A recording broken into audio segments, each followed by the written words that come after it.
All I have to say is finally, the new episode of Compas has just dropped. Let's freaking go. Welcome to this episode of Compas on the Beat, also known as the Compas Fantasy Football Palooza. We got it full with jam-packed guests. Talking first with NFL Mike, whose also name I found out was Shawn Michaels. Like HBK, and just like HBK, he's going to give you the best advice to sweet chin music your opponents in fantasy this year. We're also talking to another compa, Joe Morley. Plus, we also are talking to Jorge Martin. We'll see what he's got cooking up with La Familia for the fantasy this year. Also, don't forget, we are on all platforms of social media. On the Twitter, at Compas OTB. The OTB is capital. We're on the TikToks. At Compas on the Beat. We're on the Instagrams at Compas on the Beat. So be sure to check out those pages, follow. We're always dropping content. You are always getting your compas, even on the day off. Come on over, have a smile with the boys. Anyway, we just peaked over 600 subscribers on YouTube. Shout out to all you guys rocking with us. We greatly appreciate it. Help us reach our goal of 1,000 subscribers before the NFL season. I know it is upon us. But be a friend, tell a friend. You know what I'm saying? Anyway, quit the dilly-dally. Let's time to get to your favorite program all the way from across the hallway. Play the music, Nando!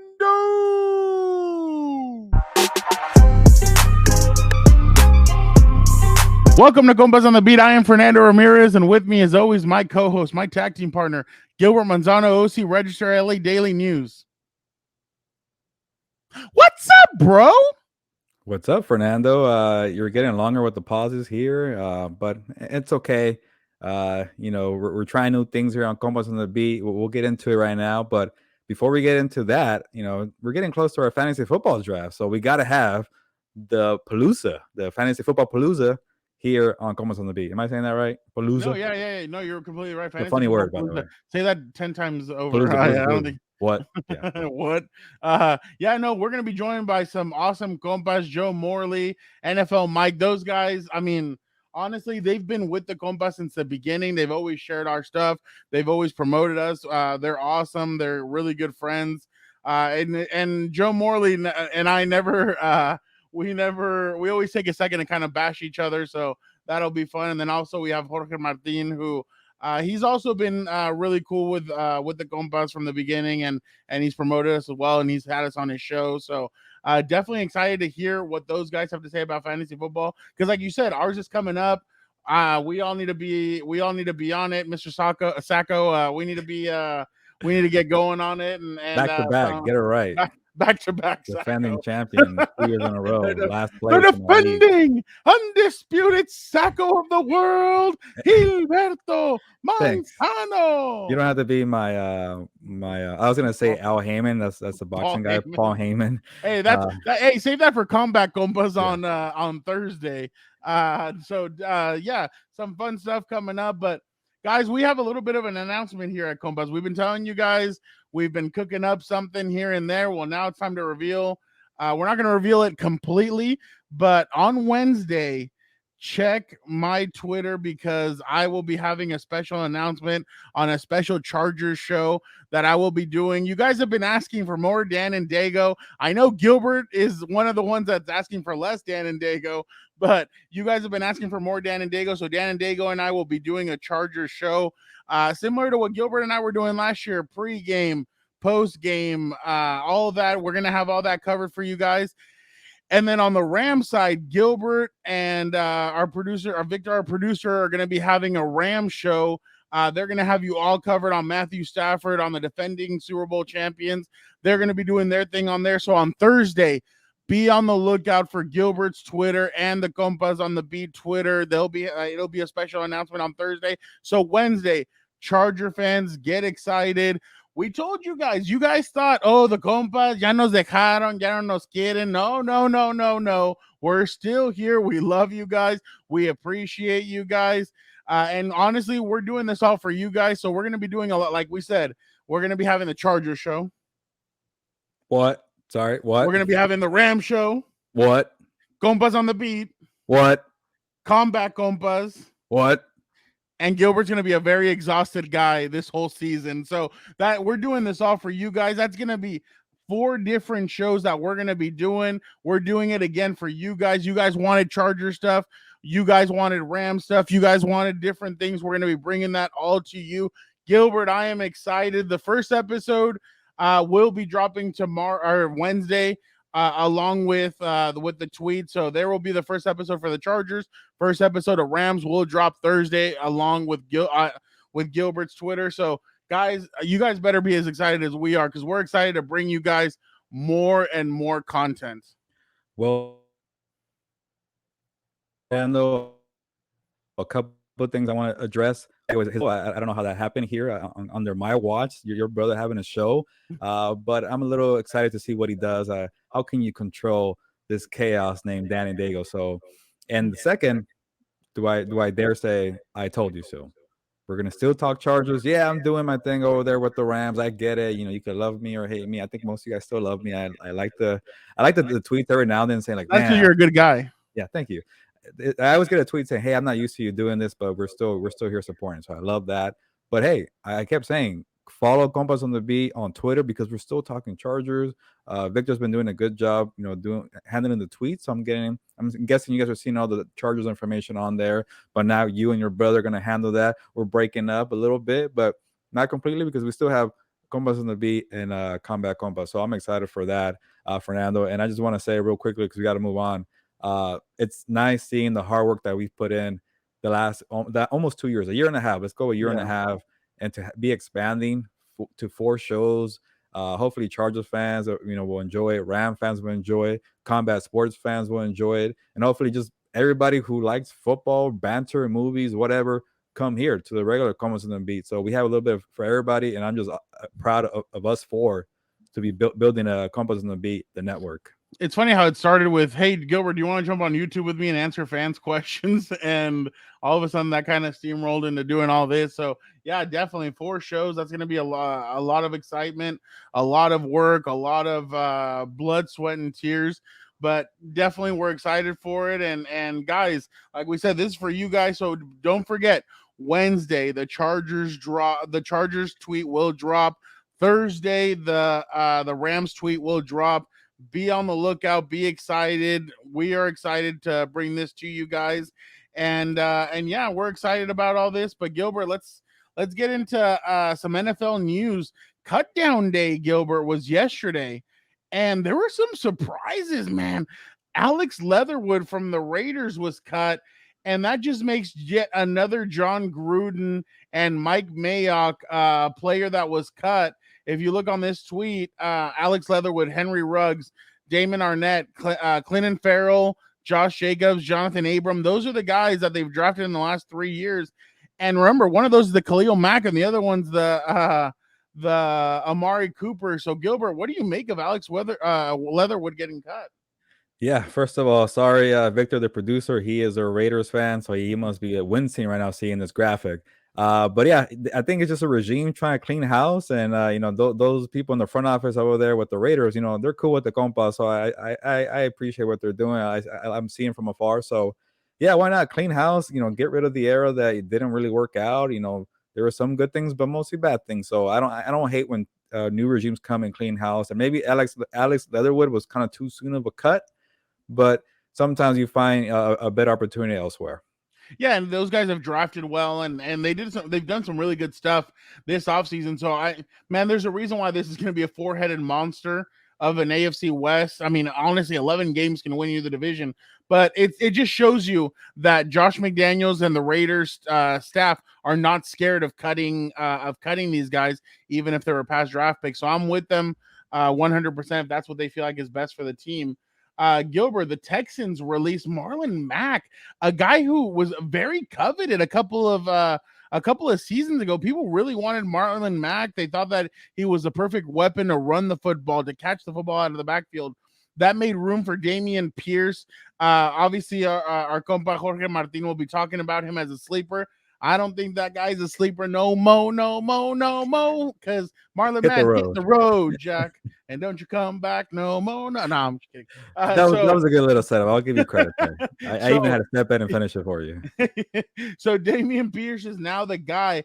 Gilbert, what do you make of Marlon Mack now? I mean, essentially being coveted a couple like a season ago, and now all of a sudden gets released by the Texans.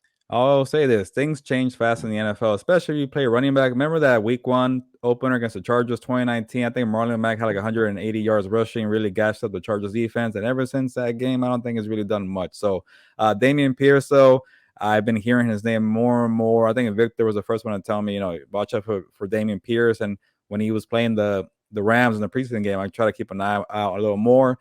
And I'm like, hey, why is Rex Burkhead not playing right now? Because Dameon Pierce is a starter. So they made that official. And not a sleeper no more. Sorry, Jorge, but we still will listen to your segment when it comes up. Gilbert has PTSD. Rex Burkhead PTSD after the 150 rushing yards and 2 touchdowns that he put up on the Chargers last year. I agree with you. Marlon Mack has been a good player, but it's a Jonathan Taylor era with the Colts. Now it seems like it's a Dameon Pierce era with the Houston Texans. It'll be interesting to see. Huh? A lot of hype for him. Yeah, no, there's a lot of hype going in for Dameon Pierce. So that's going to be interesting. Speaking of interesting, Gilbert, news broke yesterday or on Monday. I was at the Costco and I pull out my phone. Jimmy G re-signs with the 49ers, a 1-year deal. I'm like, oh, and then I saw our compa Eric Williams tweets out an article, a very good article about how maybe the 49ers might not be all in on Trey Lance. Maybe they're keeping Jimmy G for a reason. What says you? Yeah, I think a little bit of stubbornness. They wanted a good compensation for Jimmy G. It did not work out because he had the surgery, I think shoulder. I forget what body part it was, and then the market wasn't what he wanted. And then they say, hey, we're not getting him for free. But also, maybe in the back of my mind, thinking, hey, what if Trey Lance is not really the guy? Just in case Jimmy come back, all the jobs are taken. You don't want to jump into a scheme you don't know and play bad. Just stick around, but take a massive pay cut while you're at it, by the way. So I think they're trying to hedge their bet. It's a little awkward with Trey Lance, but I don't think it means they're fully not doubting Trey Lance. Backup quarterback is where it's at. I've always said that. One of my favorite shows taught me that, Blue Mountain State. But definitely, I think that Jimmy G is. I think they don't want to send him to Seattle. Why would you want to send him and have him kill you with DK Metcalf and Tyler Lockett and those guys? So I understand why San Francisco decided to keep him. Now he's integrated with the team. Now it's going to be interesting to see how the drama between those guys stays. CJ Gardner-Johnson, Gilbert, him and the New Orleans Saints couldn't come to an agreement. It's one of the best slot corners in the NFL. They couldn't come to an agreement, so they ship him off to the Eagles. Gilbert, the Eagles are slowly. Darius Slay. They got the dude from the Giants, the one that they cut. I can't remember his name right now. They cut the guy from the Giants, and I see his number 24. I can't remember his name. We'll let Victor find that for us. But I'll get his name. And now they have Gardner-Johnson. The Eagles went from having one of the worst secondaries in the NFL a couple of years ago to now maybe having one of the best ones. What do you make about this trade? Yeah, the first thing that comes to mind is me laughing because CJ, I'm already forgetting Gardner-Johnson. I say Minshew. James Bradbury. That's who it is. There you go, Bradbury. Say we know stuff on the show, but I'm taking it back with CJ because he used to be on the media saying, "You guys don't know what you're talking about. We took it to the Buccaneers. We made Tom Brady look ordinary. Give us respect." You know what kind of respect he got? He got shipped out because they didn't want to pay the guy. So I find that a little funny. He was talking, but he is a good player, and the Eagles are very loaded. Gilberto just shoveling and hitting somebody with a shovel. Trying to bash the media saying they don't believe in them. You're like the dude from Home Alone, the dude with the shovel that just whack. He whacks the bad guys with a shovel. I'm honestly interested. I'm telling you, man, don't sleep on the Eagles. If Jalen Hurts can get it can put it together with AJ Brown, with Dallas Goedert, with the weapons that they have, with adding now these weapons on defense, man, this team should be better. They should beat the Dallas Cowboys, and they should be the NFC East champion just because they're that good. Gilbert, obviously, fans have been wondering a little bit about you, about what's going on with her. I mean, people haven't heard from you, Gilbert. People want to know. And shout out to Chris with a K, no HRIS. He asked Gilberto, He says, Gilberto, having been a beat reporter for the Chargers the last few seasons, and now you're with the Rams, could you talk about how the organizations conduct their practices / training camps, the similarities, differences, coach player interactions, schedule, overall feel and vibe? Please and thank you, Gilbert. This guy's giving you a full on test. Yeah, But yeah. but just what have you noticed some of the differences between both organizations? Yeah, first of all, Chris with an H, thank you for the question, and thank you for calling me Gilberto. The full name is much appreciated there, and thank you for interacting with us. We want to see more tweets like this, like Chris with an H. I'm sorry, Chris with a K, no H. I'm messing it up. Sorry, Chris. What? But we really appreciate the note here, and I guess I'll say this because it's still really early for me to cover the Rams, so I see a lot of similar things. I can't even pronounce it. Sorry, but a lot of excitement because one, the Chargers got Khalil Mack, J.C. Jackson. So people are like, "Oh, okay, this is a year." And with the Rams, they just won the Super Bowl, so they're all excited about that too. And also, Brandon Staley came from the Sean McVay coaching tree for 1 year. He's more Vic Fangio, but for that 1 year, I think Brandon Staley really learned the importance of resting players, taking days off, going easy. They talk about deloading days with the Rams. I had no idea what that was. So very similar between Brandon Staley and Sean McVay. And I wouldn't be surprised if they have a couple of joint scrimmages down the line between those two guys. That would be fun. Chris, again, thank you so much. Guys, we will be doing more of this during the season. We will be giving you guys an opportunity to ask the compas. We do want to do more of that, especially because it gives us a chance to interact with you guys. And who knows, maybe we'll do it for the independent Chargers and Rams shows. Gilbert, Tom Brady's back. I mean, this has been the offseason of Tom Brady. Tom Brady has retired, come back. He's left training camp, come back. So first off, we have to ask the man himself, Tom Brady, why he decided to leave training camp. Let's see what he had to say. It's all personal, everyone's got different situations they're dealing with. So we all have really unique challenges to our life. And, I'm 45 years old, man. There's a lot of shit going on. So obviously Gilbert, and I didn't lose audio. My bad. That was a mistake. What do you think is going on with Tom Brady? Do you think he had surgery? What do you think? What do you think happened with him? Yeah, I know. Before he said the S word, I guess we can't really say it, but whatever. I'm like, what is going on with his face? And then like, oh, he's actually talking about something. So yeah, he looks very different. A nice sweet there, Fernando, from his 2001 6th-round draft pick choice. We hear about that all the time, or maybe 2000, I forget, whatever.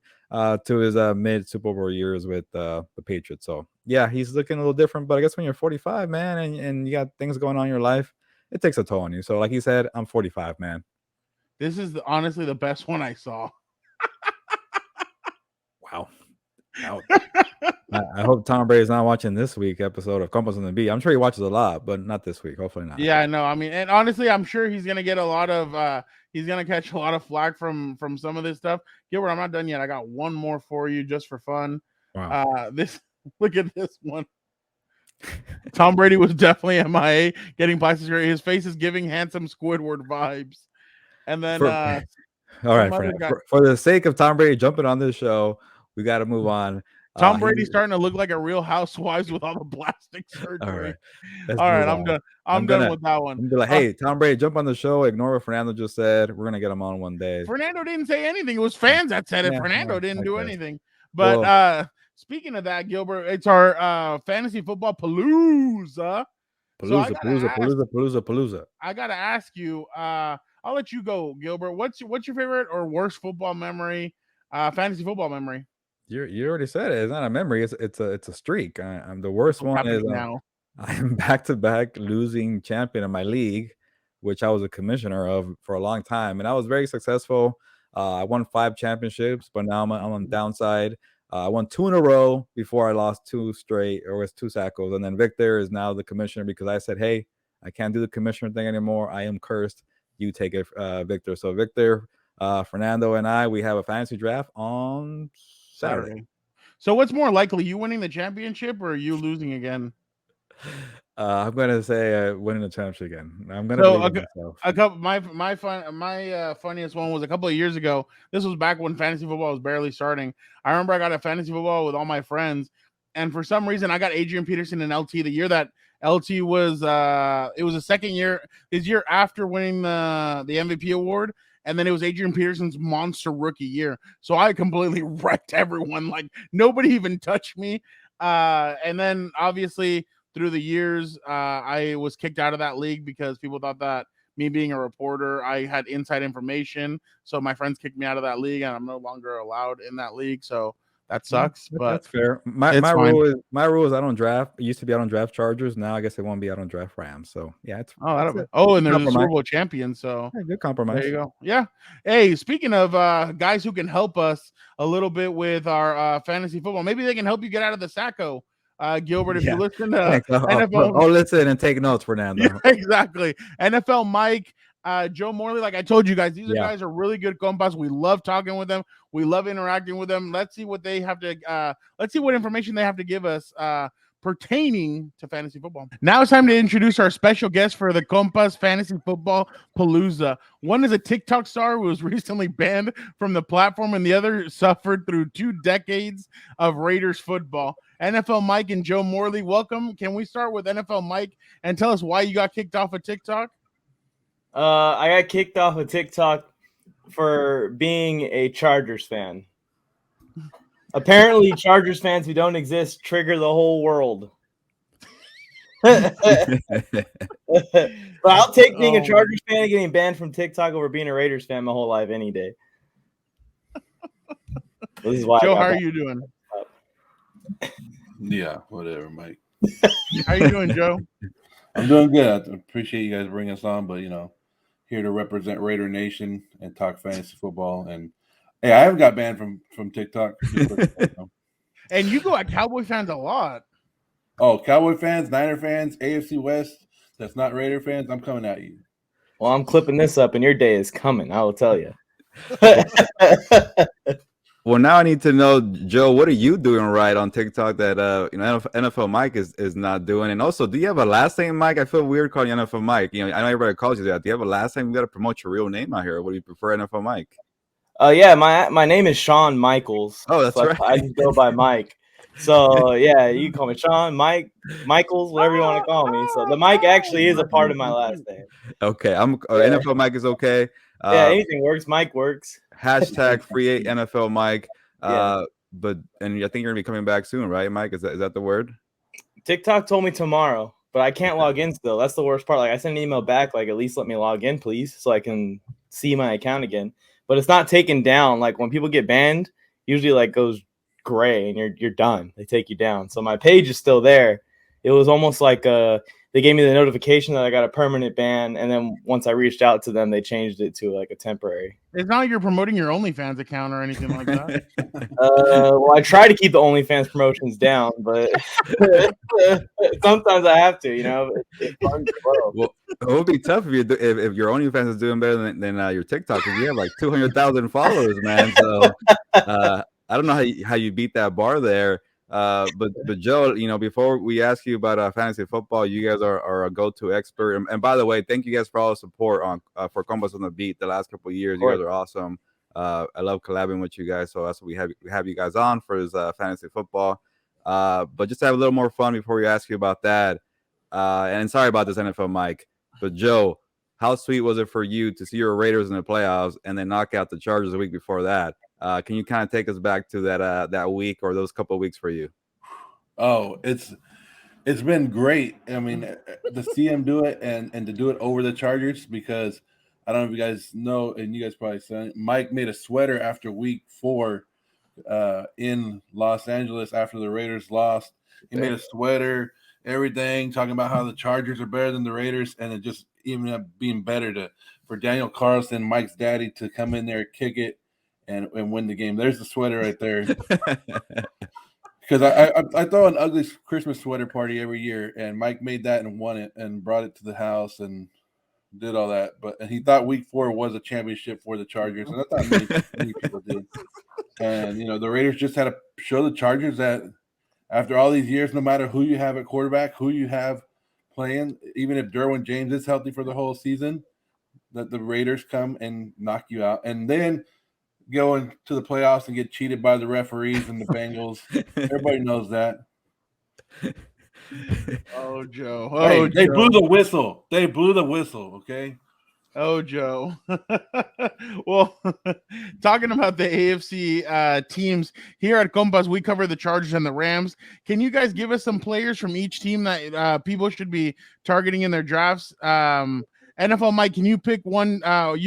We'll have NFL Mike pick the Rams, and we'll go Joe Morley the Chargers. Ooh.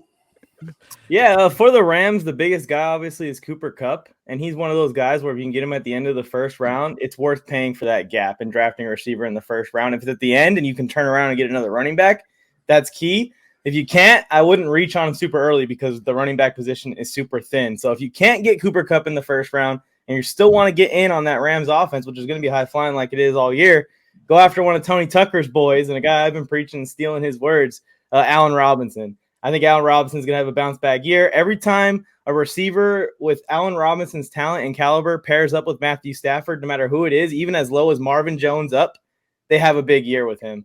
So Allen Robinson isn't going to win leagues or anything like that, but he's going to be a serviceable guy that you can bring into your lineup for certain matchups when the Rams are playing bad secondaries or they're playing good secondaries in a way where they're going to double up Cooper Kupp and leave Allen Robinson in one-on-one coverage. So I'll say one guy on the Rams, Cooper Kupp, you can get him at the perfect time in the first round. But if not, and you still want to get in on that Rams offense, you should. I would be going after Allen Robinson. The running game is just too committee-based for me. I don't really touch the running backs too much. This is Christmas has come early. So, Joe, Chargers, who do you think? Well, the good thing about fantasy football is your team doesn't need to win, or the Chargers don't need to win to help your team. They just need to put points on the board and stats. And the Chargers, I mean, for fantasy football wise, is stacked, right? You got Justin Herbert, who's going as one of the top 2 or 3 quarterbacks in fantasy football this year. You have Austin Eckler, who's going as a top 5 pick somewhere in there, depending on if you want him, and that's the kind of guy you want. But he's going at least top 5 in fantasy football drafts right now, and he probably loves it because Austin Eckler is a big fantasy football guy. Then you have the wide receivers, where Mike and Tony have been giving me a hard time because we do mock draft Mondays every Monday, and I always stack Justin Herbert and Keenan Allen. And, of course, if you know fantasy football, if you play PPR, which is points per reception, Keenan Allen has led the league or close to the league and always getting receptions. So if you can stack your quarterback and get Justin Herbert and Keenan Allen, you're going to come up with double points. So you got those two. And I would stay away from the defense as of right now because they still ranked 25th last year, and you got to see if all these improvements stay healthy and can get you there. But I don't know. And then their run game or their special teams didn't look good, so I would stay away from their defense. But offense wise, go after their offense. Wow, it was funny seeing NFL Mike's reactions to that analysis there, Joe. And I thought it was good analysis. You don't want to have too much homerism there. Sorry, NFL Mike. But yeah, I'm worried about the defense too. But obviously, a lot of great talent on offense. But NFL Mike and Joe, the real reason why we have you on is that me and Fernando in our own league, we were in the bottom, and I guess I would say I was last in mine. I got the sack on mine. And I had the number 1 pick too. I drafted Dalvin Cook. I avoided Christian McCaffrey's injury, but Dalvin was kind of okay for me. Still got last, so we need your help. Tell them what happened to me. Oh yeah, Fernando, did you actually? I was in the playoffs. You actually made the playoffs.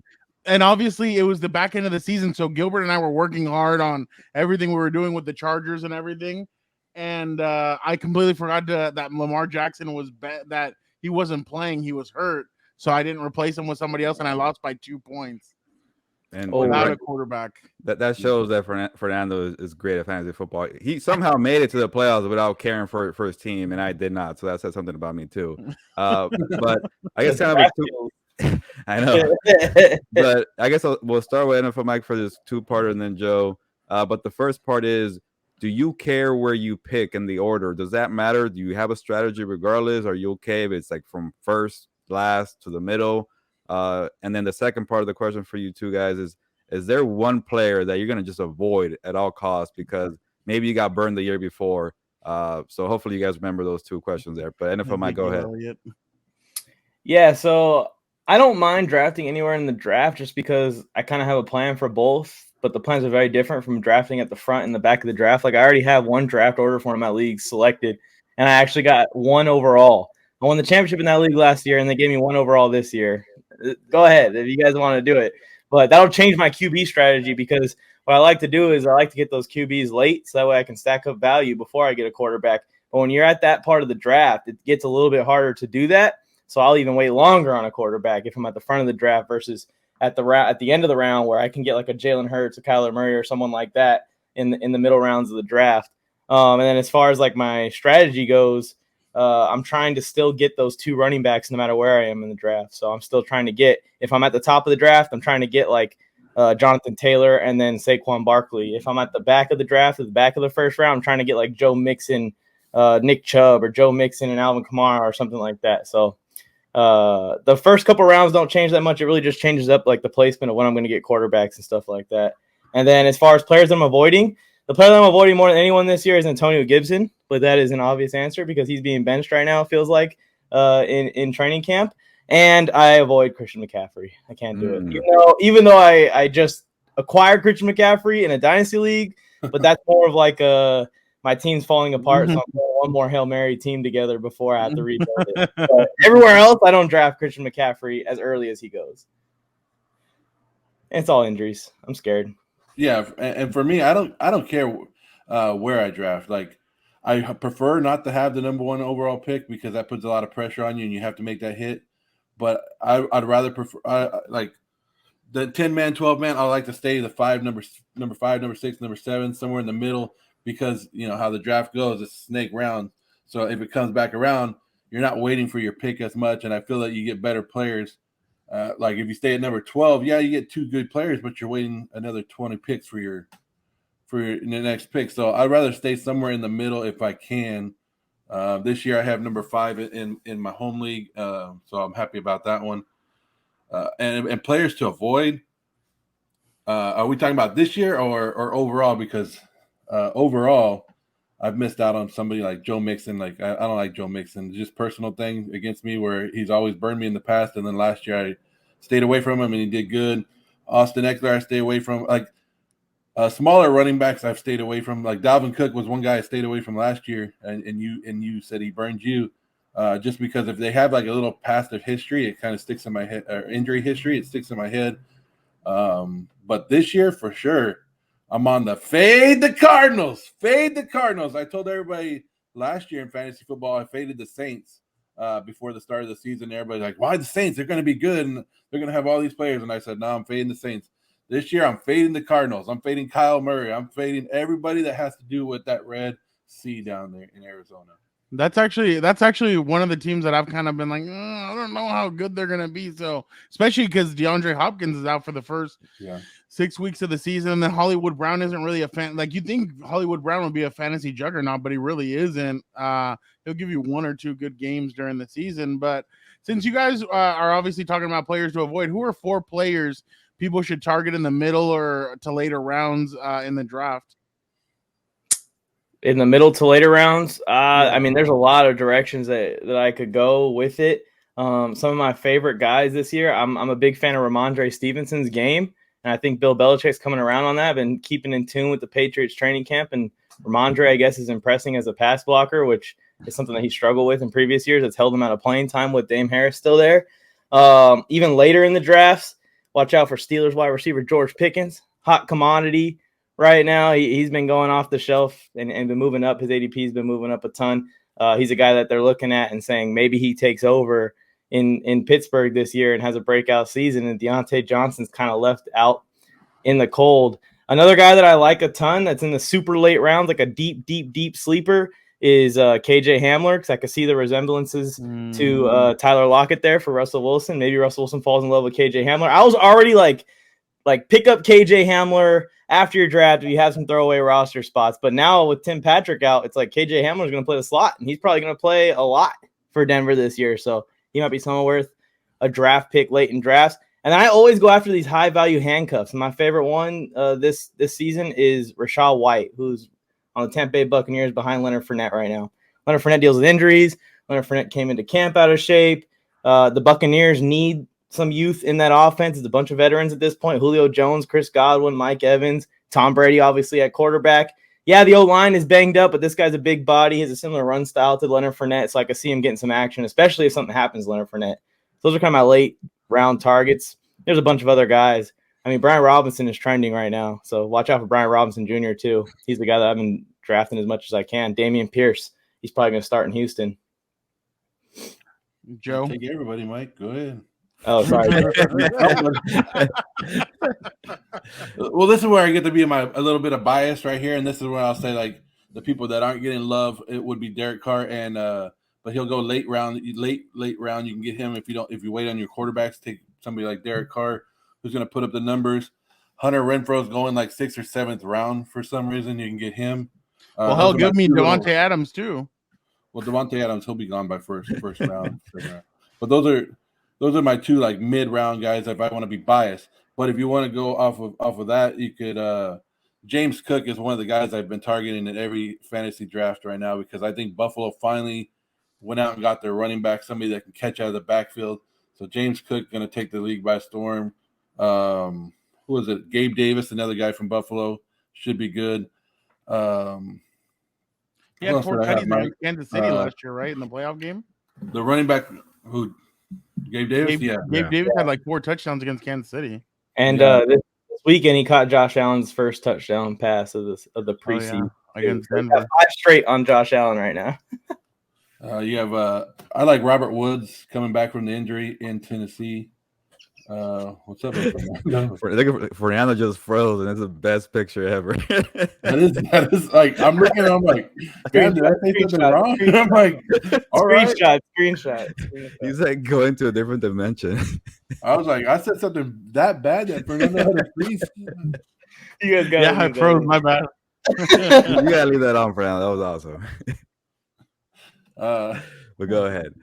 I'll give some love to the Chargers again, and I'll say Gerald Everett. We've been waiting for Justin Herbert and a tight end to connect. We knew it wasn't going to happen with Jared Cook, but maybe we can do it with Everett. And then of course one of the rookies I like is Jahan Dotson from the Washington Commanders. Ooh, I had to say that. I had to change. I had to slow down to say Washington Commanders because I'm not used to saying it. Ready to take command, Joe. I like that you got that right. And I don't want to get too sidetracked, but I just thought about a video that I probably thought that you guys maybe kind of were able to relate to and harmonize to. Did you see that video of Derwin James giving Hunter Renfrow a shout out? Like 2 guys, good at their position, giving respect. I'm sure you guys felt like that was a partnership that you guys have. Yeah, I mean, Hunter Renfro's earning respect for his route running around the league, man. It's people are watching him on tape right now after his breakout year last year, and they're actually looking at his game, and especially Derwin. Derwin's got to play him twice a year, so he's watching him closely. So if Derwin goes out and says and praises Hunter Renfrow, I believe that. And that's a real thing that's probably going around the league right now. Joe, did Ryan Clark make the list, the Joe Morley haters list, because of the way he talked about your wide receiver? Ryan Clark bounces around so much anyways. I was thinking about it too. Like, and then he went to the Raiders facility and he's all praising Devontae Adams right in front of everybody. It's like, he's just playing the game. He's doing good, but Hunter Renfrow has a lot going for him. He don't look like a wide receiver. I don't know how much hair he has left on his head, but man, he's putting it to these guys out there. Yeah, he's doing well for him. So I'm kind of surprised, but he is one of the best in the game at wide receiver. We don't have to talk about where in the rankings. It's for another day. But we got to move this along, and no pun intended here, but we got to talk about sleepers. And I think Joe, you're just waking up too. So, but I know we were middle tier guys, so sleepers are kind of the same. So maybe just somebody that people are not really on the radar. Like, yeah, we know about what George Pickens is doing in the preseason. We know about Gabe Davis's big playoff game, but who's a sleeper that you guys like, okay, we're gonna get that guy? But I don't want you to give away your strategy, but I'm sorry, you got to do it for the show. One name, the NFL might go ahead, and then Joe. I gotta pick one name, the sleeper of the year. Yeah. You know what? I'm gonna be a little bit different here. I think that the guy who has the best chance to go after like round 7 or 8 and finish top 5 at his position, almost lock it in, is Zach Ertz, which we were just talking about fade the Cardinals. But I think that with D-Hop out, it's going to help feed Zach Ertz the ball more. And then when D-Hop comes back, Zach Ertz is still going to be the security blanket for the Arizona Cardinals. I'm not too high on the Cardinals offense either. I'll draft D-Hop if I feel good about my receiver position. But I think that Zach Ertz is like a lock to finish top 7, top 5 at his position. and he's going at tight end 15. So that's a steal right there. That's a sleeper. Joe?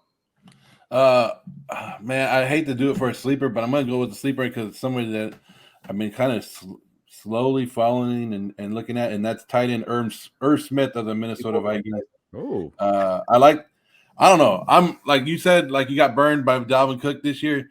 I'm letting everybody know Dalvin Cook is my first round pick if I get a chance this year. I like the Vikings offense. I think they're gonna explode with that new coordinator up there or offensive head coach up there and the Ram system that they brought in. Everything that you hear about what Justin Jefferson's talking about that offense. If I like Gerald Everett I like tight ends because that's the smallest position that you can have. We only have like 3 or 4 dominant tight ends. And so every year somebody's looking for a tight end. And if you don't get the Waller or the Kittle or the Andrews, then you're sitting there waiting all year. Like, okay, who are we going to pick? We're picking and choosing. So I always like tight ends. So those are Everett falls into the sleeper because they're both going late rounds. Like you're not getting them till 13th or later in draft. So good job, Joe. You hit your Raiders bingo. You've talked Devontae Adams. You've talked Derek Carr, Hunter Renfrow. They're all in there. You got one of these, you could talk. Josh Jacobs next. I'm waiting for. That's who I thought his sleeper was going to be, Josh Jacobs. But I mean, Josh Jacobs played in the Hall of Fame game, so I don't know how good he's going to be for the Raiders. But obviously, we're having our fantasy draft Labor Day. Can you guys give us some draft day mistakes to avoid? Don't draft a quarterback in the first 3 rounds unless it's Josh Allen in like the end of the 3rd round or something. Just drafting a quarterback that early, when you look at that position, there's 32 starters, right? And you're looking for a guy that's going to finish top 15. But if you get 2 guys that are on the edge of that, you can kind of alternate them within the matchup. Just the chances of landing a guy late in the draft is way higher than the chances of landing a running back late in the draft. The running back position is super thin this year. It's gotten more and more thin with every year that this league has gone towards passing and gone towards running back committees. And this year, after round 3, I don't think there are any workhorse running backs that you can grab and really feel confident in. So you got to get them in the first 3 rounds. You got to get as many as you can. I'm going running back first 3 rounds if I can, honestly. Wow. So I would say don't draft quarterback early. And that would be my biggest mistake that people make. They'll be drafting Josh Allen and Justin Herbert in the 2nd round. And it's like you could have had, Aaron Jones or something. They could have Derek Carr too. Yeah, you could have Derek Carr late. Derek Carr's a good late pickup this year. Not me. I ain't drafting him nowhere. But he's a good late pickup. Don't be afraid. Okay, like Mike said, always wait on quarterback. That's a mistake that everybody makes, especially new people, is you'll see them take a quarterback early. Wait for your quarterback because there's not a big difference between the top guys and, like we said, the Kirk Cousins and everybody else down here at the bottom. Wait on those. Wait on your kickers. Your last round should be your kicker and your defense. Just wait. I know you want to go, I want these guys. Wait for kickers and defense because you're going to be switching them out throughout the whole season anyways. And just because you think this was the top defense last year, they never repeat as a top defense again. So just wait on your defense and kickers until those should be your last 2 picks automatically, no matter how your draft board's going. Just wait on those. And then this year, for sure, don't be afraid to take Saquon Barkley or Ezekiel Elliott. I'm going to tell you right now, those 2 guys are falling. And I just did a mock draft the other day where I had I had the middle pick, and I was able to get Saquon in the 2nd and Zeke in the 3rd. And I was like, I'll take both of these guys, even if they drop a little bit, even if they drop down a little bit in talent. I'll take both of them because they've been number 1 picks, their first-round picks for a long time. And don't forget that you always you want to start out your draft with taking potential or with talent that's already established, right? You want to take those established guys 1, 2, 3, 4, and then in the mid rounds is where you can start taking the potential in some of these rookies or younger players that you think are going to break out, like the Trey Lances and stuff, and Brandon Ayuk and stuff like that from San Francisco. So you want to take your established players first and then go after the potential. And I'll say this also, one more thing to throw on top of it. Don't be afraid to draft with trades in mind. Everyone's always looking for their perfect guy, but I'll be sitting there like Ezekiel Elliott and Saquon Barkley this year. Those guys are hype train machines. If they have one good game, their trade value skyrockets through the roof. So if there's no one you like there and those guys are on the board, draft them and think, okay, maybe after week 3, I can send these guys out for a guy like better or like an elite wide receiver or something. And also, as the draft gets later, have an idea of everyone's handcuffs in the league. I immediately, when I see the first round go by, I go, all right, I'm trying to grab all these guys' handcuffs because come middle of the season, when Dalvin Cook goes down, I got Alexander Madison. So come and talk. We'll trade. So we appreciate all you guys have done, giving us all this info. Before we let you go, though, we got to play a quick game of start, sit, and cut. Wings, pizza, and nachos. Joe Morley, you start it. Wings, pizza. Are you talking about not like loaded nachos? Like Yeah. Sure, why not? Just for you. because if they're just like nachos with just No, cheese, loaded nachos. Loaded nachos. Oh yeah. I'm a big nacho guy. Like I go to Dodger Stadium, the best stadium in Southern California. Oh, that rundown stadium out in. Yeah. Dodgers play there though. Either way, I'm gonna start with pizza because you can probably never go wrong with pizza, right? So everybody's gonna start pizza, and then I'll sit nachos and I'll cut some wings out. Oh wow, Mike. I like if it's not. I get made fun of because I like the boneless. I can't the bones. I don't know. So you like chicken tenders? Yeah, like chicken nuggies. I can't do the bone thing. I don't know what it is. Yeah, I'm the complete opposite. My favorite food, if I was like, I got to pick one food to eat the rest of my life, is chicken wings. I had chicken wings for dinner last night. They're actually hurting my stomach right now, mixed up with not Starbucks coffee. My wife makes the coffee and puts it in the cup to make me feel like I'm drinking Starbucks coffee. But yeah, so I'm starting chicken wings, benching pizza, and cutting nachos. Sorry, Whoa, benching pizza, man. I did not see that one. Wow. Yeah, pizza's in second place there. That's a bold move. Guys, please let everybody know where they can follow you guys, where your guys' show is on, everything. Let the good folks know where they can find you guys.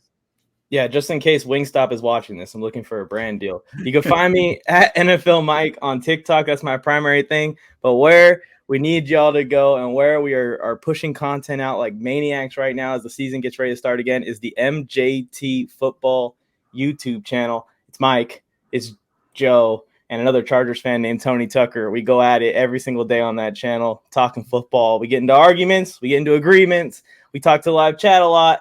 But yeah, if you guys go and subscribe there to that YouTube channel, that would be appreciated most. Yeah. Joe, you guys going to be there week 1?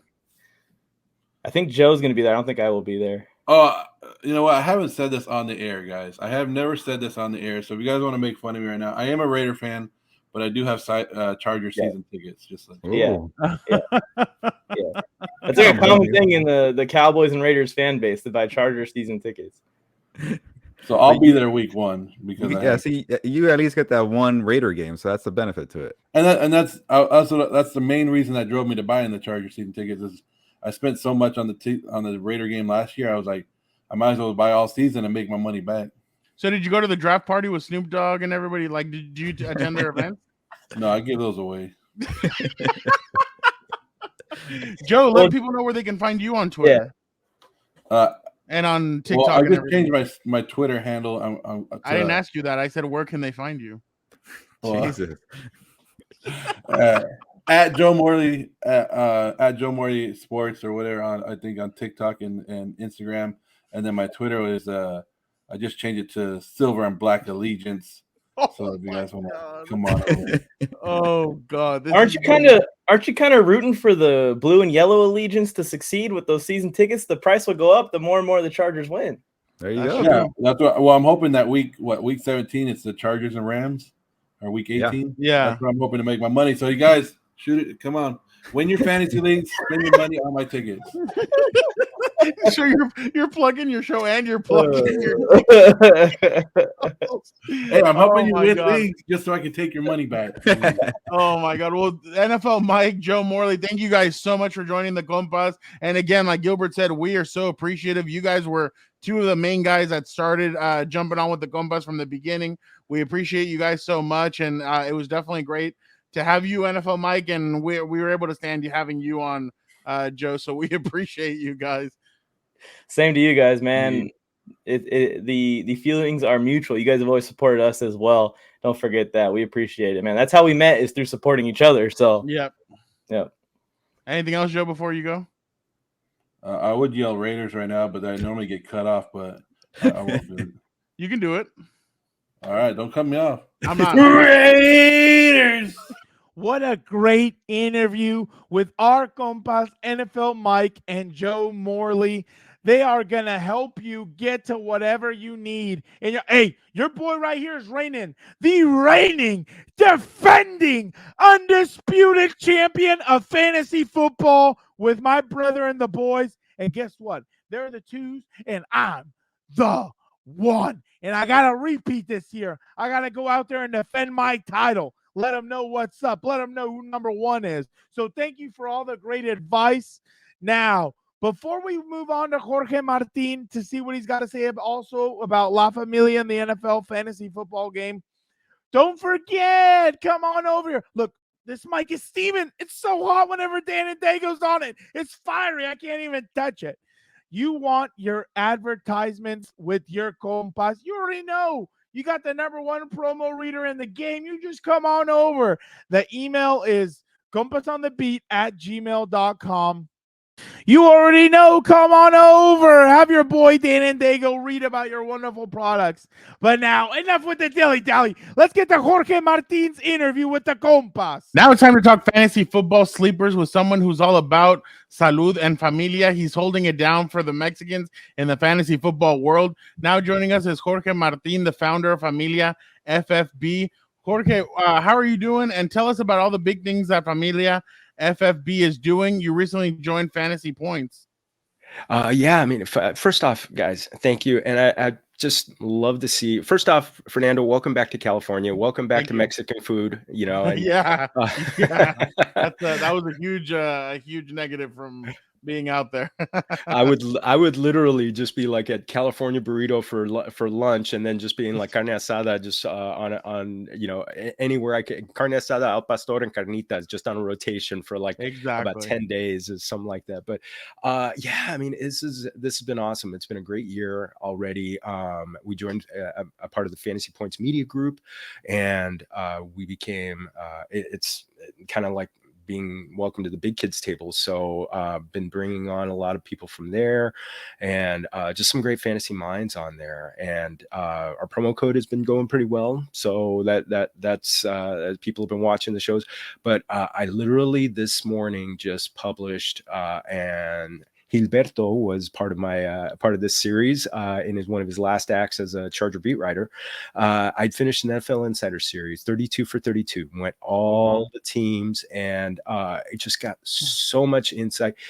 Got on so many compas who are on there, people like Troy Rink, Cam Inman. I mean, just some real people that you've had on the show before, and so much insight that has actually helped me really just be able to formulate my analysis so that it's not just based on numbers. And they've given me things to look at in the preseason that are actually kind of formulating some of the sleepers that we're going to be talking about today, because it's these sleepers are the guys who are going to win it for you. And you know, at Familia FFB, you know, this is the thing that I love is that we're you know, just like what you guys are doing, we're bringing fantasy football con sabor latino. We're just you know, it may be similar. You know, everybody's going to say Jonathan Taylor's the number one player, but you know, we do it with a little sabor, you know, and just say, oh, Jonathan Taylor es el número uno. Sounds much better than the 101. So anything sounds better with a little Spanish. I agree, Jorge. And I remember when I was on your show, I was like, hey, you could talk Chargers, but I got to be honest with you, I'm going to be covering the Rams now. So it might be kind of an awkward transition, but I didn't forget my Charger stuff. So hopefully that was a good show for you, Jorge. It was. So I'm glad for that. Now I know both teams in LA. The floor is yours for fantasy football. You do such great work at Familia FFB. But you know, give us your sleepers and go one at a time. Let us give us your feedback. Give us your analysis, and we'll give you our kind of feedback on that. So you have 5 names. Who's your first name?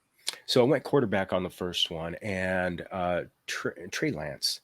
Basically my criteria on this was the fact that I wanted to go players who were available from pick 100 on. So I used Fantasy Pros average draft position, ADP, and I looked at these guys who maybe are being drafted as your backups, or maybe the tail end of your starters, maybe a flex position, but guys who could really, really outperform what they're doing. So you'll see that there's a youthful pattern to this. And Trey Lance, el número uno, and I'm a big believer in quarterbacks going into their second year in the league, and that's when they make their greatest leaps. And when I look at Lance, I mean, he's got a long way to go, and I look at and actually the person, a compa, Cam Inman, who's covered the 49ers for a long time for the East Bay Times.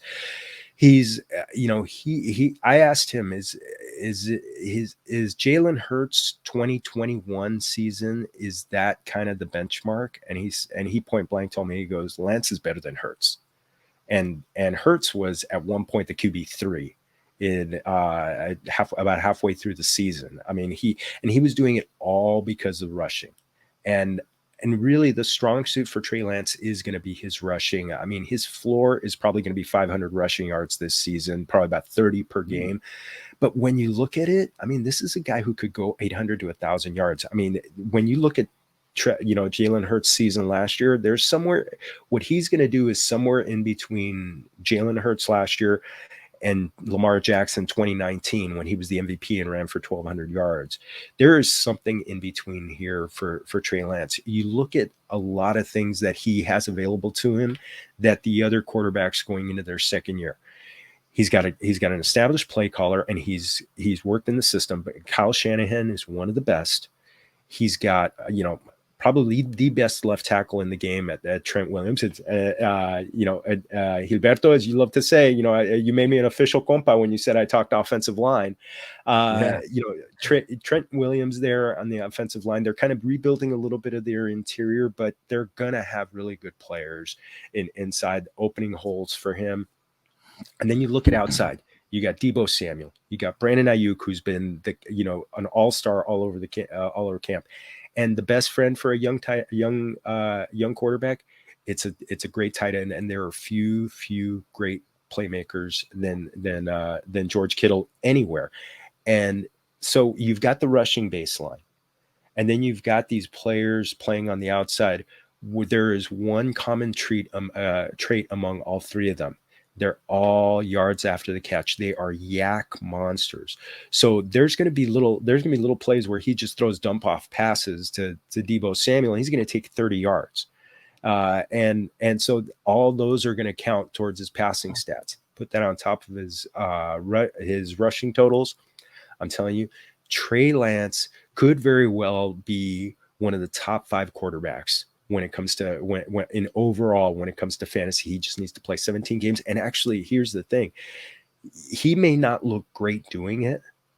He may look a lot like Josh Allen, not in 2020, but in 2019, where he threw about 25 touchdowns. He ran for 8, but he was much more of a threat on the run than with the pass. It was kind of, so he could have some uneven games, but I'm really excited about Trey Lance and his possibilities this year. Yeah, no, definitely. And I mean, especially all eyes are now on him. Jimmy G most likely gone. So yeah, it's time for him to put up or shut up. So I'm definitely with you on that. You got a special Houston Texans running back. Can you tell us about him, Jorge, and what you expect out of him? Dameon Pierce. Oh, ay Dios mío, he is good. I looked at him the first time I really took a hard look. I don't watch a lot of college football during the regular season because I'm just so focused on the NFL. I'll start and actually, truth be told, through October I'm watching baseball too. So that takes up my that takes up my time on Saturdays. But I looked at Dameon Pierce at the Senior Bowl this year. So he's playing against college all-stars, some of the best of the best. And he just looked, do you guys remember Marion Barber, Dallas Cowboys? Oh, yeah. Yeah. RIP. Looked just like him.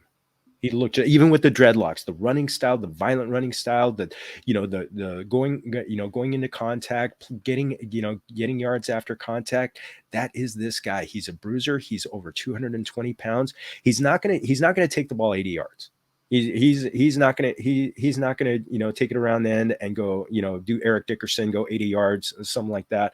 No, he's just gonna grind and grind and grind yards, and he's really the total package. They want in the NFL, they want running backs to be good in pass protection. He's already checked that mark. The camp reports have been very glowing about him in pass protection. He's also advanced when it comes to a receiver. He's not just someone who's going to take little dump off passes here and there. He is running actual routes. Greg Cosell, who is probably the preeminent film guy out there, he watched all of his routes, and he said that he raved about his advanced work and didn't see why they didn't throw to him more at college. But that's fine. They saved bullets for when he's in the NFL. The Houston Texans do not have a lot of competition when it comes to it's Rex Burkhead and Marlon Mack. And Rex Burkhead. We always laugh at the name Rex Burkhead because of what he did to the Chargers. 150 and 2 tutties. Yeah, and that almost killed me in the playoffs last year. I barely actually in the Dodger front office league. Luckily I had somebody go off at the last minute, and I won a close one. But I tell you, it was Rex Burkhead. I mean, wow. Just absolutely, but that's who he has to beat out. Yeah, well, that's what I was gonna say, Jorge. Before we move on to the next running back you have on the list, when I saw Rex Burkhead at the preseason game against the Rams playing in the second half, I'm like, isn't he one of their top guys? Why is he still playing? I'm like, oh, they really like Dameon Pierce, so we're gonna be looking out for Dameon for sure. Stud running back, and one of these guys, these rookies always kind of come out of nowhere. So, but I know, Jorge, you're not done with the running backs. Who else do you have for us?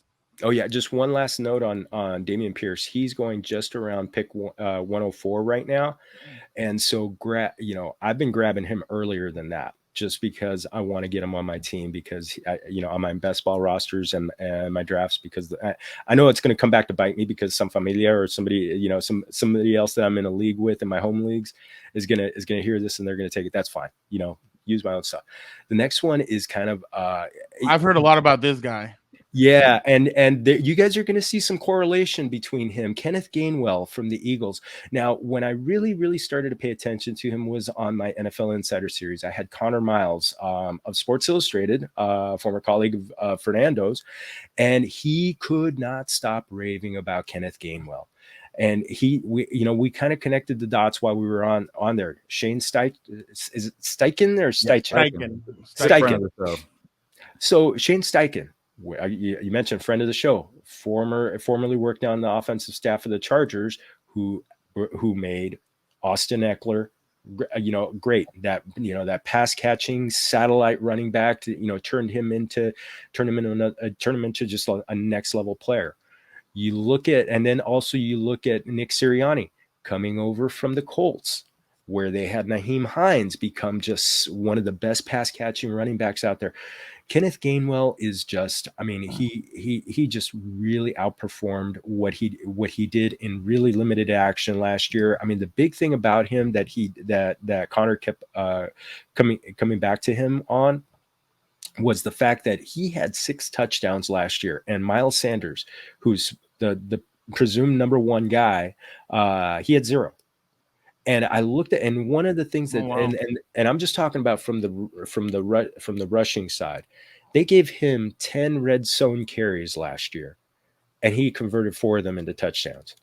So I'm looking at him. He only had 68 attempts last year, rushing attempts. I think you can add another 50, 60 on there. And then he had 33 receptions on 50 targets. I think the receptions are going to go 50 to 60. His numbers, I think we're going to be looking at a player who very much is going to be approaching 1,000 yards combined between his rushing and receiving work. And I mean, it's just, people in the fantasy community have been calling Kenneth Gainwell Eckler Light, Eckler Jr. And very much he's going right now in the 11th round of drafts. and wow. as the RB43. I mean, just grab him, get him as your third or fourth running back, and you're just and honestly, by that point, as long as he stays healthy, you may not need another running back. And you just fill out your roster that way.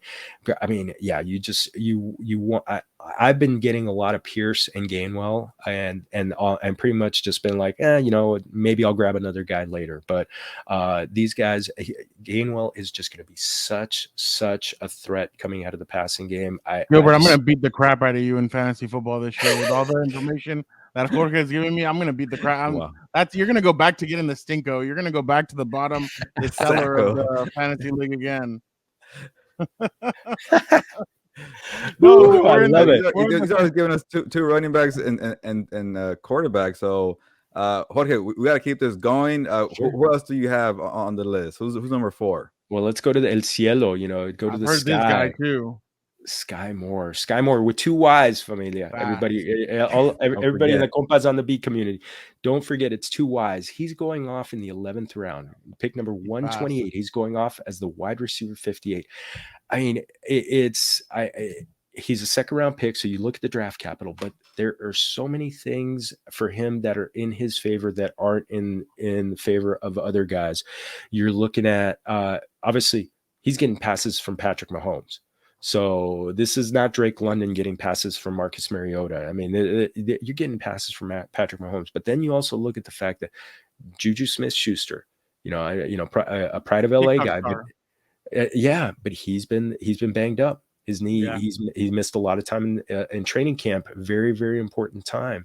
And then you've also got Mecole Hardman, who got a groin injury. And he's missed time. He's supposed to be the burner out there on the outside. So it's a young and developing wide receiver room that's learning from Patrick Mahomes. And I watched really closely what they were doing. When Mahomes was in the game last week, and Sky Moore was in there every snap. To me, that tells me that Sky Moore he wouldn't be out there just to be taking just to be running pass patterns or anything like that. But Mahomes targeted him. He targeted him deep. And that to me tells me he's going to be a very, very important part of this passing game from the very beginning. So I love Sky Moore this year. I mean, people are coming in kind of saying, Patrick Mahomes is going to have a drop off and everything like that because Tyreek Hill left and he took 159 targets with him.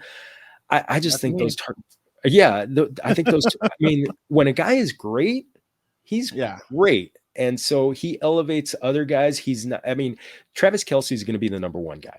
He's going to get 10 targets a game and he's going to be fantastic. And that unless Derwin's on him. You're right. Yeah. Don't get Dan and Dago started on that one. So yes, that's exactly why. Yeah. That's exactly why I did that. I was like, that's exactly his go-to. He's like Derwin will lock everybody else up, and then he's like, then I have to face a TikTok star. I'll be fine. So that's my brother. But I wish I had a cowboy hat and some sunglasses. And I know exactly. This last one I'm really excited about because he's from my hood. This next player. He's from San Diego, and I'm very excited about watching him. I remember watching him a couple of times when he was in high school, and I thought he was going to be a star since then. Oh, Chris Olave. And you know what? I think we should adopt him as an honorary Latino because he's spelling, it's not Olave, it's Olave. So, a little suavecito and everything like that. So Olave, Chris Olave. And I mean, he was probably one of the prettiest players when it comes to run. I mean, so smooth. He looked so effortless in running. Did not look like he was, running in the low 4.3s when he was going out there. And he just caught everything, caught so many touchdown passes. Just a wonderful player for Ohio State in, playing at the top level, top against the top DBs in the game. Just a stud. But I look at, and then he's going to New Orleans, and another Sports Illustrated writer, John Hendricks. He could, when I had him on, he could not rave about Olave enough. He was just saying what what a special player he is, what how he was already making an impact, playing with confidence, playing with determination. And then you look at the receivers around him. So basically, people are kind of crumbing on the offense from last year, but they didn't have Michael Thomas last year. They had a bunch of guys. So Jameis Winston had to really dial back everything. But who is Jameis Winston at his core? He's a mad bomber. He wants to take shots. He's not going to be taking shots with Michael Thomas. He's not going to be taking shots with Jarvis Landry. Chris Olave is the guy that he's going to be taking his shots with. So he's going to be getting plenty of work out there. This is still the Sean Payton's offense. Pete Carmichael has been his offensive coordinator for a long time, and he is the guy that he's going to be calling the plays now. He's been in the installs. He's been a part of the game planning. So I look for Olave to be a very, very big part of this offense. I'm not predicting Justin Jefferson 2020 or Jamar Chase 2021. But this is a guy who is going to be very involved. I could see 800 to 900 yards right off the bat with some explosive games, maybe a flex player that you get. Right now, he's a guy that's going off. He's the wide receiver 45, going off in the 9th round at number 104. So I really look for him as a guy to get. Now, one thing to keep in mind, there's I didn't want to just talk about some of the obvious guys, Romeo Doubs and Romeo Doubs and George Pickens, who've been getting a lot of camp hype.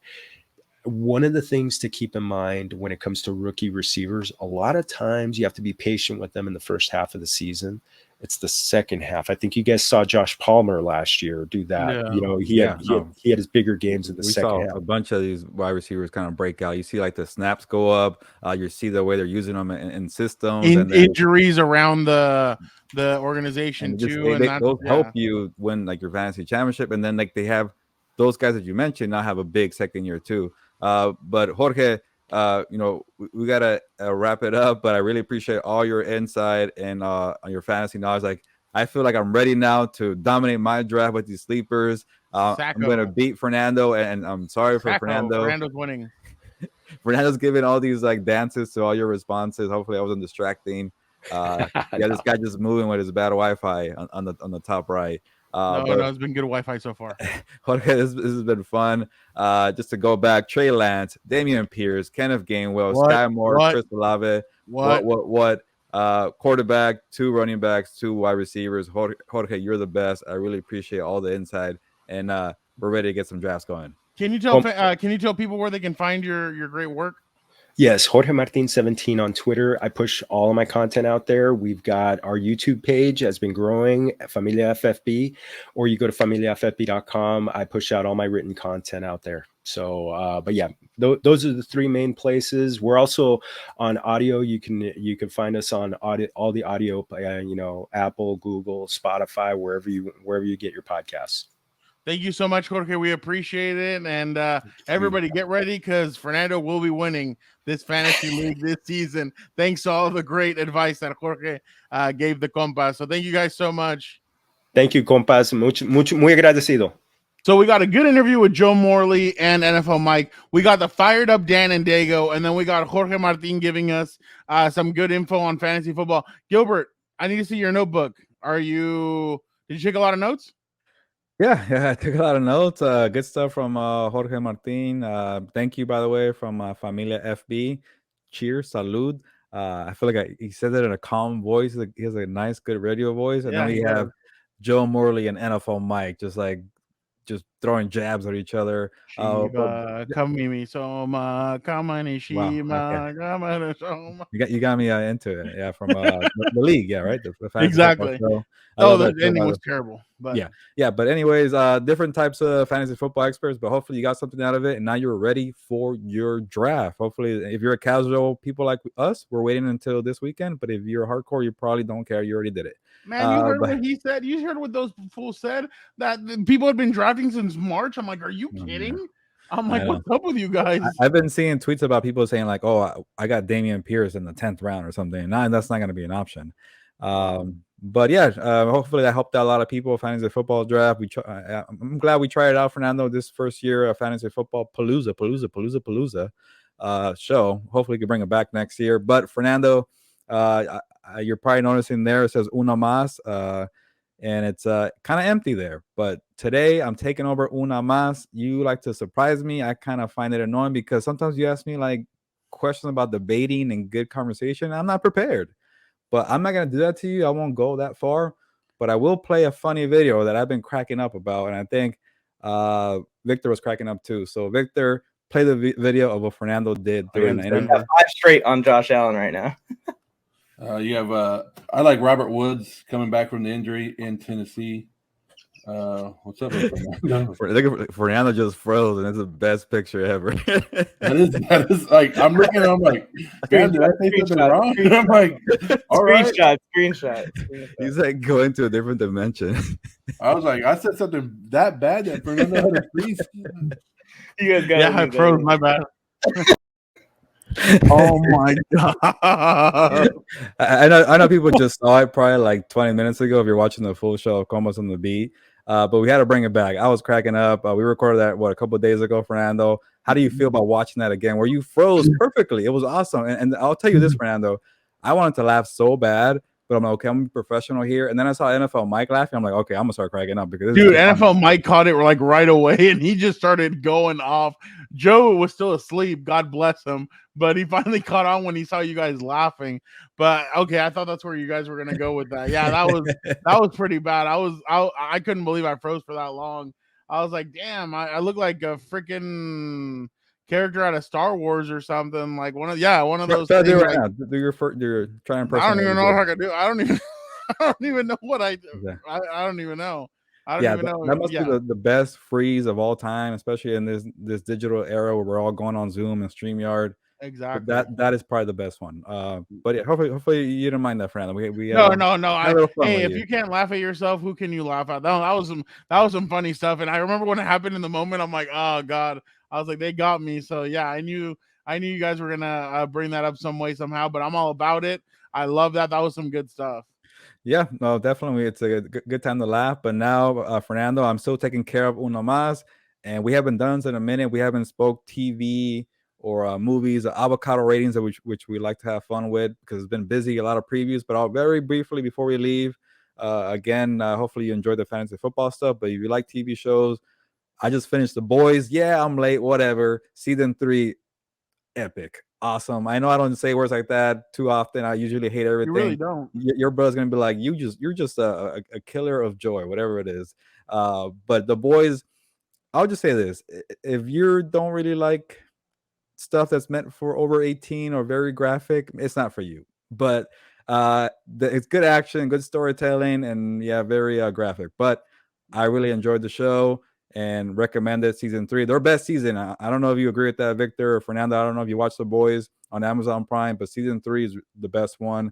And then on Hulu, palooza, The Bear, with the guy from Shameless. I forget his name. It's about a chef in Chicago trying to make kind of a rundown joint become lively again with the family and a lot of chaos. Kind of like here at Compas. We're family, we're arguing, but yeah. Recommend The Bear on Hulu. And then, of course, you could talk about this one. House of the Dragon on HBO Max, kind of the prequel to Game of Thrones. So far, enjoying it. Episode 1, a little slow. Episode 2, really good. I was hooked in for episode 2. Fernando, take it away. Go ahead and bash the dragons. You got me messed up. So your girlfriend cheated on you, and you think that like, oh, it's cool to go back with her? No, you got me messed up. I ain't watching that crap. I was like, wait, my girlfriend cheated on me? They screwed us. Season 8 was terrible. I am not going back. I'm not giving them the rating. I saw that pretty cool video though on Twitter, on TikTok. I can't remember which one. Not the one that you told me about. The one where like there's an apartment complex and like it's all lit up. Game of Thrones style, and people were doing that. Yeah, no, Vic, the producer, just said Fernando's not ready to get hurt again. No, because put I him on the invested big so screen, much Victor. time. Put Fernando on the big screen and let him have his effort. rant for 30 seconds before we end the I show. put in so much time and effort and love into the original Game of Thrones. That's Gilbert's face. Wrong guy, Victor. I just don't want to watch it. I have no interest in it. Yeah, you can give me whatever you want. I'm good. I'm Gucci. I'm not gonna watch it. Dan and Diego watched it. He said the first episode was whatever's. He said he didn't really enjoy it all that much. I'm not watching it. I'm good. They already hurt me once. I ain't gonna do it again. I've learned my lesson. Bros, yeah, no, I ain't doing it. You guys, hey, you guys are better men than me, because you guys are ready to get hurt again. I ain't looking for that. I'm good. So I'm Gucci. I need to watch The Boys. Dan and Diego told me about The Boys. He said, hey, you need to watch this. So I'm definitely, that's something on my list. The one thing is, though, I'm preparing for next week, because next week is the Karate Kid, the Cobra Kai. Yeah. Cobra Kai comes out next week, so I'm definitely excited for Cobra Kai. I'm definitely excited to see what 2 more seasons this season, next season, and then it's over, Gilbert. So we'll see how what they're gonna do. And then I found out Manifest got pushed back to November 4th. I saw that. Yeah, I was like, why? Well, it was, by the way, happy 828 day, Fernando. We love the show 828. It just happened. So I every time it's 828, I go check their Twitter feed to see some news, and they dropped the trailer, but it's November. But yeah, happy 828, Fernando. And before we go, I know we got to get going, Fernando. I want Victor to save this segment where Fernando says he won't watch House of the Dragon. I can't wait till season 2. It gets super hyped up. People are excited, and it's going to bring it back. You're going to cave to peer pressure. Fernando does not cave to people. All right, I guess you won't watch. I invested so much time and effort into it. I was like, oh, maybe Lady Sansa will lead them. Then Jon Snow goes, you know what? I may watch the Jon Snow show. If they're really going to do that, I may cave in and I may watch that. Because Jon Snow is my favorite character. But other than that, I ain't caving on nothing else. So, and I said maybe. Maybe. But yeah, no, definitely. Guys, do not forget, Wednesday, tweet with the first episode of the new Charger show. We ain't giving out the name yet. You can find out all about that on Wednesday. Thursday, the Ram show, Gilbert and Vic will have that out, so definitely check that out. Don't forget, we're not doing this for our health. We're doing this for you guys. We're doing it to give you guys more great content. And honestly, I'm excited. You guys have seen a little bit of the previews of what these shows are going to be. You saw Dan and Diego and I breaking down the first 3 preseason games. You've seen Vic and Gilbert break down the Rams preseason. Now is when it gets serious. Now it's game time. We're excited. We hope you guys are excited. Don't forget, this weekend, Andy Ruiz steps back in the ring. The Compas will have you covered. We will be there. And you guys do not want to miss our interview with Andy Ruiz. Andy really opened up. I've interviewed him before. I have interviewed him 2 or 3 times. I've never seen him open up the way he did with us on that interview. Go to Combat Compas, like, subscribe. Don't forget about Combat Compas. We have some great stuff coming out this week. One of my good friends, BJ Cruz, he sat down with us. He talked Clash at the Castle. You guys don't want to miss that interview. It's a really good pay-per-view coming up for WWE. It's going to be at 10 a.m. actually on Saturday at 10 a.m. So it's going to be an early one. Hey, I wouldn't want to clash with Notre Dame versus Ohio State. So I definitely understand why WWE is doing that. So don't forget, guys, we have a lot of great stuff coming out. Be excited. Next week is week 1 of the NFL season, Gilbert. Feels like you and I just left Vegas with Dan and Diego, with a licenseless Dan and Diego who couldn't help us drive. But definitely a lot of exciting stuff happening here on Compas on the Beat. Do not forget about it. Check it all out. Be a friend, tell your friends, tell your neighbors, tell whoever you want. The Compas are coming this season, and they're coming hard. All right, I'm good to go. I was going to say, man, you're going to take a break. There's a lot of things to promote. Well done there, Fernando. You're a good promo reader. Who needs Dan and Diego? That's my one shot of the day. I got to do it.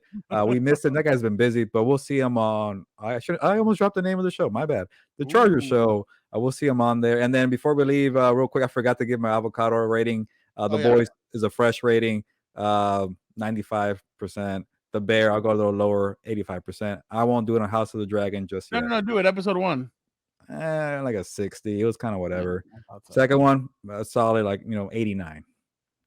I can't remember. All right. I don't know why, but yeah, good stuff. All right. Thank you for our guest for the fantasy football palooza, hulu. I'm just saying all these words today. I'm excited. It's a good vibe today, Fernando. And yeah, when you see the Chargers show and the Rams show, subscribe to both. You don't have to watch both. Just subscribe and like, comment, all that. Interact with us. Comment, If you guys want to see some certain segments, tell us. Like, throw some ideas our way. Be like, hey, would love to see Dan and Diego do this, or Fernando talk about that, or Vic do this, or Gilbert do that. Like, we're open to all suggestions. This is your guys' show. We want you guys telling us what you like, what you don't like, what you want us to change. That's what it's all about. My bad, Gilbert. And then on that note, Fernando, I'm gonna just say, I told you so. We're going to talk Chargers all year long, Fernando. So let me sign off. Come on. Tell me to get out of here. All right. Gilbert, ¿sabes qué? Vámonos. We told you so. On that note, ya nos vamos. Pues, vámonos.